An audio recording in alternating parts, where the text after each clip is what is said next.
We're here today with Lockie to talk about the hidden flood danger in many Australian homes. Lockie, is this house at risk? Well, Lee, there could be a risk under the kitchen sink or there could be a danger in the bathrooms. Let's go take a look. Okay, Lockie, what have you found? Well, Lee, I found a potential flood hazard here under the kitchen sink. We've got a Flexi hose here that's seen better days.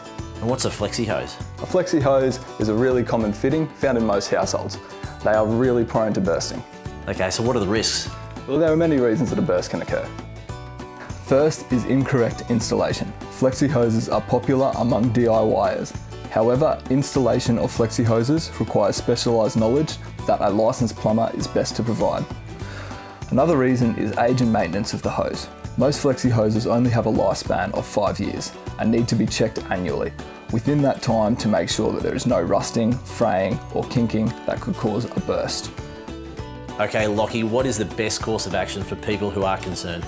Well, the good news, Lee, is water damage to your home is preventable. So long as you have your Flexi hoses installed by a licensed plumber, checked every 6 months and replaced every 5 years.